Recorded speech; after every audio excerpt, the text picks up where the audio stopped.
on, ladies and gentlemen? My name is Kevin Jackowitz. This is the Cage Review, and this is a review for WWE Raw, and this is for 8/26/19. So this past Monday, you start out with Sasha Banks cutting a promo, kind of talking about why she did what she did, and did she throw a fit? And she said, yeah, and talking about how she was defending belts that didn't mean anything. So a little bit of truth and a little bit of storyline there. Kind of blurring the lines there. Natalya comes out and it goes straight into a fight with those two. And they have a bunch of officials come out and pull them apart. And that's where they open it. And then you have the Street Profits promo. They're doing their usual shtick. I do think they're funny. They come in and they're basically explaining what's going on in the show with a little bit of humor. So while they are funny, it's kind of losing steam. So if they're going to do something with the Street Profits, they're definitely good. Want them to do something different because they've literally been doing the exact same thing numerous times each show. So they got to change it up. Then you get Ricochet versus Drew McIntyre, King of the Ring. I don't know, man. This match was not even as good as the Drew McIntyre Cedric Alexander match. And I was actually a really big fan of that match. Him and Cedric Alexander, I thought, really tore the house down. Something about sometimes Drew, he connects with other wrestlers on just some kind of wavelength, and the matches turn out to be gold. This was good. It was fine, but it wasn't the gold that I've seen him do. And then, surprisingly to me, they actually have Ricochet go over on McIntyre, clean win. I could not believe that. I've been waiting them to build up Drew McIntyre for a long time, and don't get me wrong, I love Ricochet. He is absolutely amazing at everything he does. I'm a huge fan. But I have been waiting them to do something with Drew McIntyre, like really do something with him for a while. And they're just not, dude, and I don't get it. But whatever. Ricochet moves on in the King of the Ring. Backstage, Seth Rollins, Braun Strowman interview talking about, we need to be on the same page for the tag team match and whatever. Same shit. Miz promo, and then he has his match with Baron Corbin. I was afraid Corbin was going to win. I kind of thought Corbin was going to win, and of course he does win. And the match, it was alright. There was nothing spectacular about it.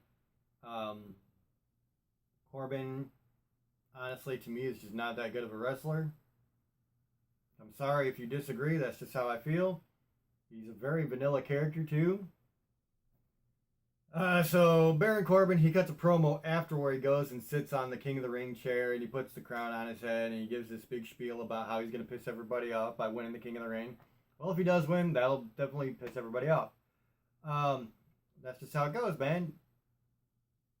Compared to a lot of other people on this roster, he's not that good. Backstage, you get an OC interview. Really goes nowhere. Bayley versus Nikki Cross is next.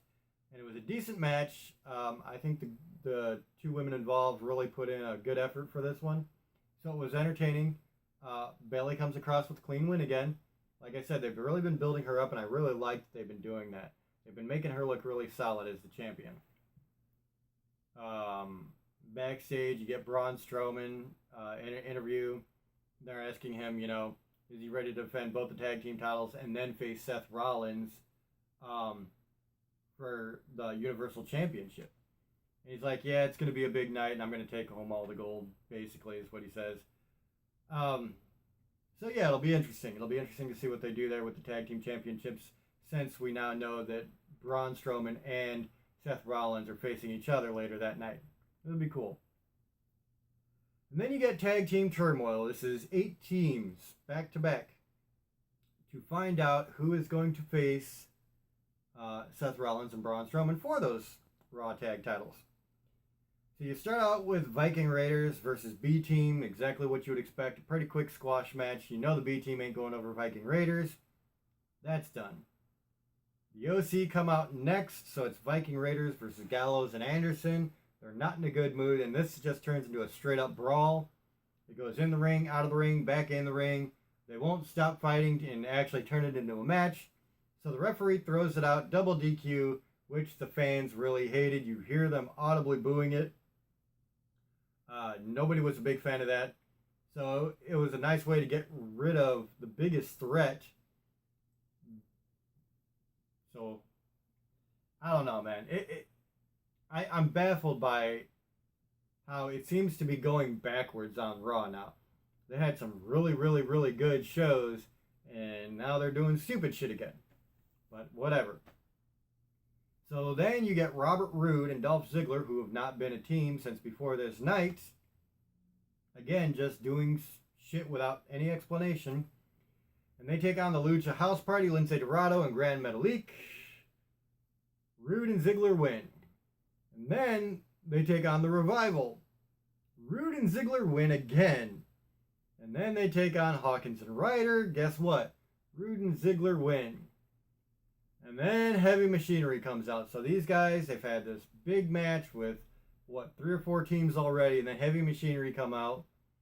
So it kind of looks like they're going to go the Heavy Machinery way. And no, Roode and Ziggler win again. So it's now Roode and Ziggler versus Strowman and Rollins. Never been a team before, and now they're up for the belts. It doesn't make a lot of sense at all. Like, at all.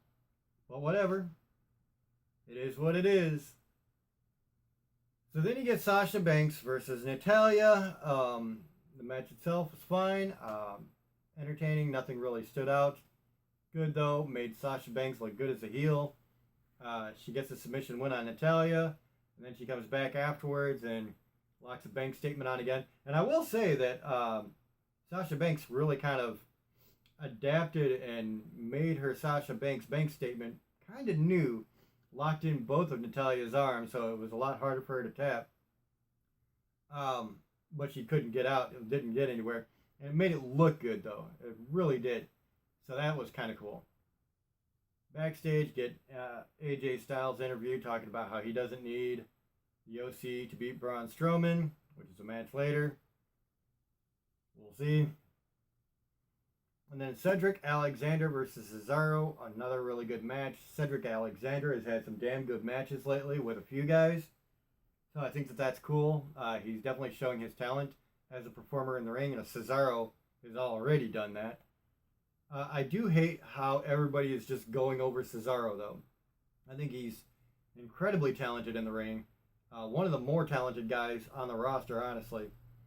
And they just don't do anything with him, man. They really don't. So Cedric Alexander goes over him. There you go. Then you get this 24/7 championship bit from Fox Sports. They're kind of going back and forth with R-Truth, Drake Maverick, one of the guys from Sports Center. And at the end of the day, Elias eventually gets the belt. So that was that. You wind up with Elias with the belt. Backstage, Roode and Ziggler have an interview, and they're just talking about how good they are, basically. Street Profits promo, same thing they've been doing for a few weeks now. Then you get AJ Styles versus Braun Strowman. This is exactly what you would think. It's Braun Strowman going over AJ Styles most of the match. He's just, throwing him pillar to post. AJ, sidesteps Braun charging him. He hits the ring post. Eventually he gets a DQ because the OC come out. And that's kind of where you are. That's how they ended the show, honestly. So, overall, not the greatest Raw of the last couple of months, honestly. Personally, I was really disappointed with the Drew McIntyre Ricochet match. I'm really just waiting for them to give McIntyre that one really good, genuine push, and they haven't done it yet. And I don't know why. I do not understand it. Baron Corbin, I could care less about in anything he does. Didn't like how they got rid of the Viking Raiders and the OC. Throwing Roode and Ziggler together made no sense. So there was a lot to this I really did not like. I did like the opening. I like Sasha versus Natalya, Cedric versus Cesaro. 24/7 bit was okay. So, I mean, a lot of this just really left a lot to be desired. So, if I'm grading this after everything they've done in the last couple of months, I'm going to give it a 4 out of 10 because this is kind of back to showing a lack of effort that I don't really understand, but that's what it is. It's a lack of effort. It's just throwing things together and not explaining anything. Nothing's coherent at that point, so, you know. So that's where I'm at. I'm going to give it a 4 out of 10. Let me know what you guys think in the comments below. If you enjoyed this, hit the like button, subscribe, and share. My name is Kevin Jackowitz, Kaged Nation, out.